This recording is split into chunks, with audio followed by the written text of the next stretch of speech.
Hey folks, it's Lindsay Huddleston back in the building. SPS Mental Health Moment, sports psychology solution that is. And I always get these great guests to come on, but this is one of my day one guys going way back to me just establishing myself in the Lansing area as a native Detroiter at the YMCA. Shout out to the West Side YMCA. This young man, Theophilus TJ Harvey, right? That's Yes, right. sir. I remember when I met your dad, he said it with such emphasis. I was like, that's what I'm talking about. But TJ Harvey in the building, my guy, how you doing, man? Man, great. Life's been a blessing. Life's been blessed. Now look, if you would have walked up to me and just came up and said, what's up? I'm like, who is this dude coming up to be this sumo wrestler slash Dragon Ball Z character with the facial hair and all that? You making it work, huh? Yeah. I finally done grew into my face. We finally done got things together a little bit more. That's good, man. Well, I'm happy to have you on, man. I really think you have some great information to share when you just talk about your journey. And I have to give you credit as well as your homeboy AJ in the back, one of my guys too. When I first got started in the sports psychology world, you were one of the prototypes that I had, one of the young men that I can look at and not only see you as an athlete, but understand the other aspects of what was going on. So I appreciate you just being a great, fun-loving young man, so competitive, man. We would go play ball, and I would be down in the post, and you'd be the only one to want to come down and get some of that business, and you would be mad at yourself for not getting the outcome you wanted, but you kept coming back. You kept coming back. I mean, before we go any further, what was that all about with you? Talk about that competitive nature in you. See, I've always kind of been a mid-sized guy. I've never really been the biggest guy, never really been the smallest guy. So it always kind of came with a little motivation for me to take on the biggest person and just do whatever I could. If I could shut them down, I'm shutting them down. If I can, if you were the biggest tackle on a team, I was the one rushing. If you're the biggest player on a rugby field, I'm trying to hit you. I I get always it. It makes sense. find the fun in that challenge of seeing that big person and knocking them down. Yeah, because it came to be the point that I knew that you were going to be my matchup, but also I knew that you were never going to quit no matter what I did to you. And I tried to abuse you sometimes too, man. You can take it, but I tried to. I say, okay, you want to come down here, I won't give it to you. But I knew that you were there until the game was over and you weren't going to quit. So for those who don't know, our experience has been, of course, having fun playing basketball. You were playing football at Sexton High School, and I got to spend time with you there. Shout out to Coach Bogan, who was the coach at the time. But you made an interesting transition that opened up your playing career further. You transitioned from football to rugby. Talk about what it was like being a football player, seeing this opportunity to change and going to something else, and talk about what a life of rugby has been like for you as you prepare to potentially go to the next level as a professional rugby player. So tell us how that all transpired. So playing football in high school, I had come to a point, relatively early, probably my sophomore, junior year, where I said, okay, I can play this in college. I can do this in college, but can I get it to the next level? And one of my big life goals has always been to be a professional athlete. I've always wanted to be able to see my name somewhere professionally. So I was chasing that, for so many years. And then my senior year, the men's team in Lansing, Lansing Crisis, they found me, just working on football drills in the park. And they asked me to play. And when I started playing with them, something clicked in my head. That's your first time playing rugby? Yeah, my first time playing rugby. It's something clicked in my head that was like, I think I can do this better than I can do football. And it was completely random. I mean, I didn't know what I was doing at all. I was honestly just running around tackling the guys that had the ball. I had no clue what was happening. I just said I saw he had the ball and I knew I had to get him down. So something clicked after that first day. And I just kind of was like, okay, I'm going to keep this in the back pocket. I'm going to keep doing it. This might transform into something. So as we're going through the season with Sexton, I was going through the season with Crisis as well. After our football practices, I was going over to their practices to practice with them. So it's something that developed into a habit really quickly. Like I fell in love with the game really, really fast without even playing an actual game yet. Mm-hmm. To the point I hadn't played probably until 6 or 7 months after I started, but I fell in love with it within the first couple weeks of playing. Wow. So something about that, it just clicked with me right away. So once I had went to Adrian and once I went to Adrian and started playing football there, I kind of hit a cap in, how much I was enjoying football. You know, I loved it. I loved the sport, but I don't know whether it was me knowing that was likely going to be the last time I played football, Mm-hmm. or whether it was just me wanting to move on to rugby. I just kind of fell out of love with football. Mm-hmm. Mm-hmm. And it so happened that the Lansing coach was looking for opportunities for me at the time, because I had told him, like, yeah, I don't know if I want to keep doing football. And he was like, you should try rugby. You should do this. You should give it a go. And I was fully behind him, but being somebody who didn't get to play it in high school, didn't get to play it in barely in men's league. I probably had played one, two, 3 games, you know. So Mm-hmm. I didn't understand rules like that. I didn't, know everything I needed to know to go play it at the collegiate level. But the coach had so much belief in me and so much, you can do it. Like not even just the coach, the whole team did. Mm-hmm. Everyone was just like, go for it, That's, give it a that's shot. that's Team Crisis, the Lansing Crisis. Yeah. Mm-hmm. Mm-hmm. So when he was looking for opportunities for me, he found a college all-star game that had it was open tryouts. It was at the Legacy Center in Brighton. Yep. Yep. So I went and tried out. I'm the only kid there that's never played high school rugby, collegiate rugby, and I made the team. And then you fast forward, I think it was 4 weeks into when we play our game, I was starting. So to be a guy that hadn't played high school rugby, hadn't even played rugby to a competitive level before, and then now I'm starting on a top level competitive team, a college all-star team, was incredible. And luckily after that, some of Davenport's coaches had found me and reached out to me, and that's kind of how I got that ball rolling into where we are now. And it's been a journey. I can say that much. College in 4 years has been a journey. Well, I think I remember two things. I remember seeing you at the mire, running through the mire, and your hair was running everywhere because you didn't have a headband. I think your mom was getting ready to take you to the legacy practice.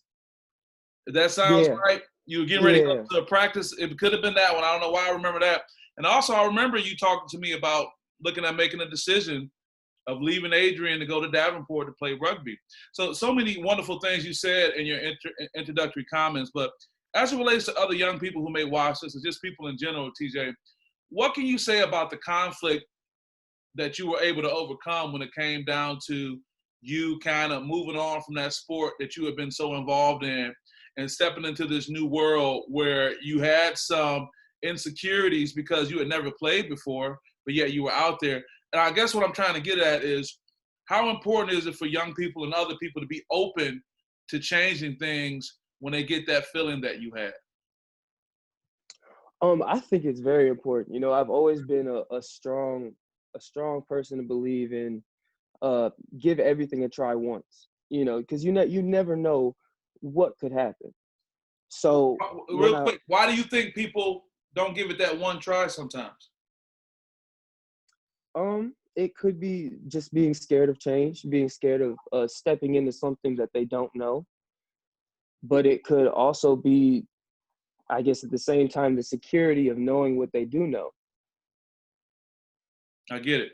So, with what's going on right now, how has COVID-19 impacted your plans to continue to play rugby? I mean, how does that work into your world now? Because I know here we're talking about, moving sports around, and sports are going to happen at all. But how has COVID-19 impacted you and what's going on with you right now? Wow, yeah, COVID COVID ran its effect on the rugby world. So I think it started in it well, I shouldn't say it started, but when it hit Grand Rapids, it was in March, I believe, and we were on our way to Georgia for a game. Mhm. We had just got on the bus. I mean, we were probably like 2 hours into our road trip, and we got a call. And we were like, and the coach answered, he was like, we might have to cancel our season. And we were all like took back, like, cancel our season? What do you mean? We're going to play the number one team in the country right now. There's Wow. no cancel the season. We got to go play. Right. So then that we end up driving back to the school, and about 3 hours later we get the call like, yeah, season's canceled. So that was the end of our 15 season, and then what would have been the start of our 7 season. I don't understand that So number you're referencing. What do you mean? it's okay, so like in football you have an actual game and you have 7-on-7. Yes. Okay. So in rugby we have somewhat the same thing, except Oh, both are end of the, okay. legitimate I games. get it. I get it. I was like, man, it's Yeah. 2020. What you mean 15? Like, gee whiz, you ain't been playing that Yeah. long. I get it. I get it. So wow. So that shut down. So let's just talk about how you were emotionally. And I know you probably had some seniors around too who were done playing. But what was that Mhm. emotional impact like? Um, Actually, it's funny, we didn't. We only had one senior, and he wasn't on the trips, so he wasn't too mad about it. But it was emotional for me. I mean, I was looking at having a big year, especially in sevens. But I was looking at just continuing improving and having that time to play these games, because I mean it's so vital for someone like me who's years behind the people I play with. Because I mean I play in Division 1 rugby. You'll find a lot of kids who have been playing since middle school, elementary, and then you'll find a lot of foreign kids, a lot of kids recruited from South Africa, Zimbabwe, Wow. Australia. People think you Just from a because different country sometimes, TJ? no, no, No. no. Okay. Good old US. I'm from the USA. They I know, know. they know. All right. I didn't know. I know they say, is he with all blacks from New Zealand or something like that? Oh no, they know once they see me hit somebody and get up and get excited, then they see the football come out of me. Oh, they see it. Okay, I get it. So you guys had to overcome that. So talk about what going forward looks like for you at Davenport, what your goal is with the time that you have remaining to play, and what does it look like to prepare yourself to become a professional rugby player? So things right now, I mean, things through the summer have been good. I was able to The Legacy Center opened back up, and I was able to start practicing with their sevens team. So Mhm. it's been great for me getting back into fitness, getting back into rugby, and just having that time to actually play some, because for the longest everything was canceled with rugby because it's an extremely contact sport. Yeah, So absolutely. so Probably more than yeah, any other so sport when you're not even football because you're not wearing any pads, as small as that may be, but it's just skin on skin, flesh on flesh. yeah, yeah. So, luckily that started back up, and it made it a lot easier. I was doing a lot of at-home workouts, but you can't do a lot of rugby work by yourself. You need other people because Mhm. there's so many components to a rugby Mhm. game. So that's really been the main thing that's been getting me through the summer and through the year. I'm looking to really just have a great year. I can't say I depend on having a certain role on the team or anything like that, but I'm just look forward to having a great year. This being my senior season, I plan on going out with a bang.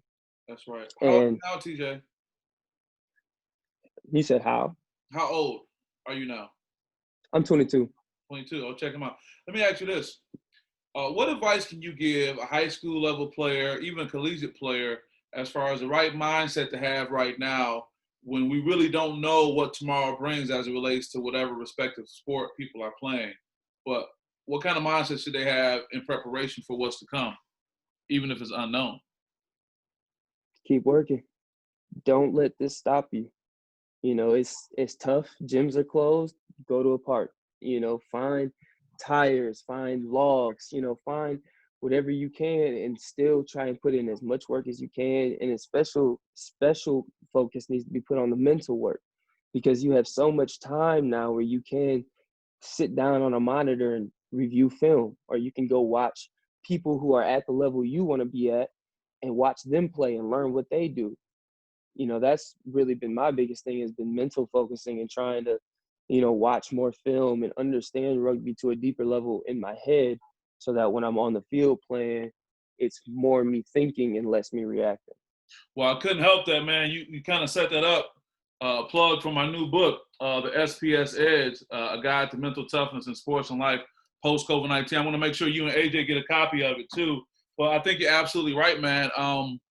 It's tough when you don't know what to expect, when you're still recovering from your no prom blues. You didn't get to do all the things you've been planning for. But I think you're absolutely right, TJ, when you say you got to keep working. It's hard sometimes to kind of work in the dark, and not knowing. But I think that's all the more reason why. There's a question I had that's been on my mind, and I want to see what you think about it. Patrick Mahomes just got this historic contract, $503 million over 10 years, $500 million, right? And it was so funny, man.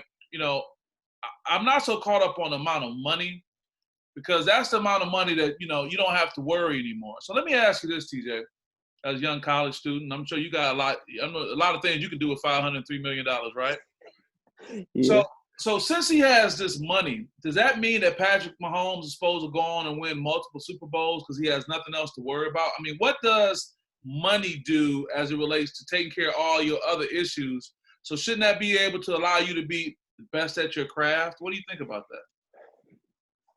I think money gives you more access or more ability, because it's true. I mean, if you can pay for a $2,000 trainer that's known for putting out results, that's obviously, well, I shouldn't say obviously, you would hope that would translate into your game, into the next things coming up.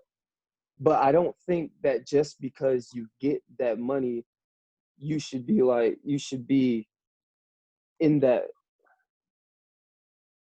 you shouldn't be in that I've got it mindset. The money should be able to open more doors. It should be able to give you more access, but it shouldn't give you the keys.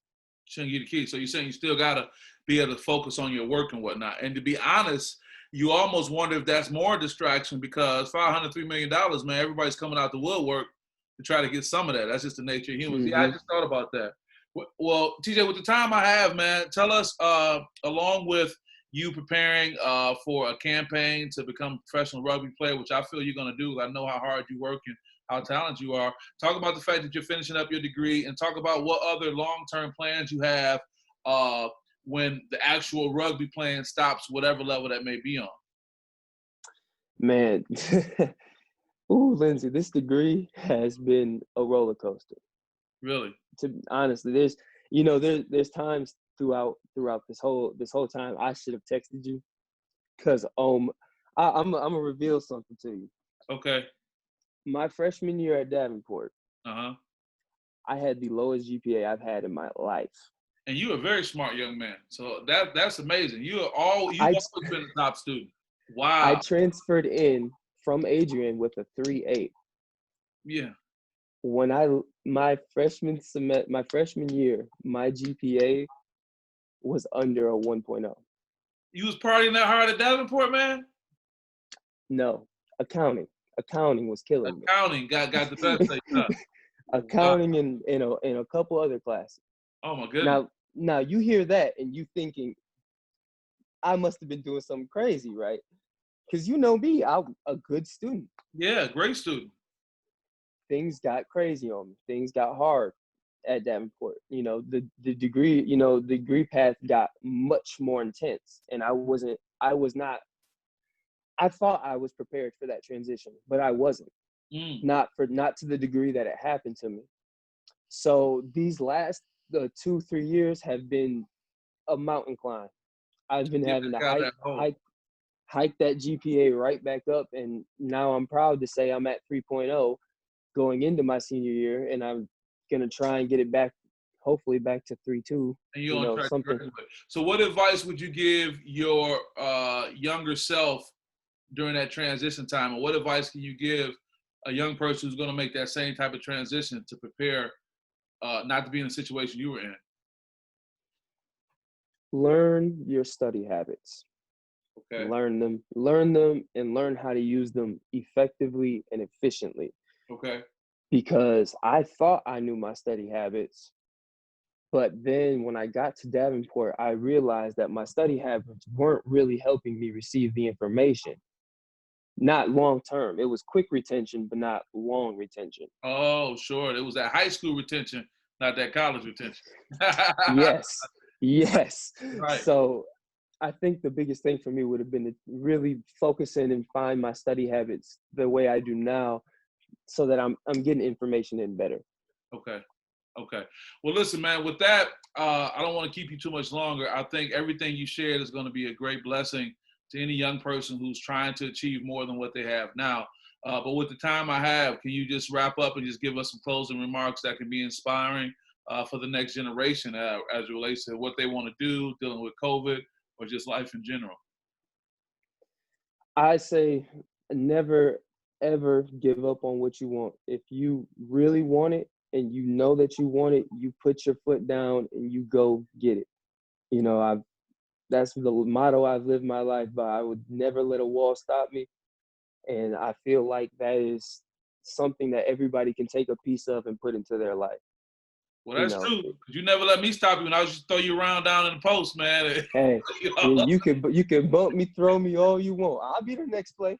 Don't you Yeah. even worry about it. I'm gonna be on you like white on rice. We are Yes. not moving. Man, I'm so proud of you and what you're doing. I know your homeboy AJ is in the background too. I'm proud of both you guys for staying the course and staying focused. I'm glad that your friendship has continued to flourish over time, because there's nothing like a good friend, man, to deal with all that. So with that, man, I'm going to get up out of here. We'll get this out here for other people to see. But again, keep it up, and we'll be keeping an eye on you over at Davenport University in life after rugby when you keep this thing going to the next level. Thank you. Thank you, Lindsay. Thank you for all this. Thank All you for right. everything you've done for my life. No problem, brother. And I'm still here for you too, okay? Always. All right.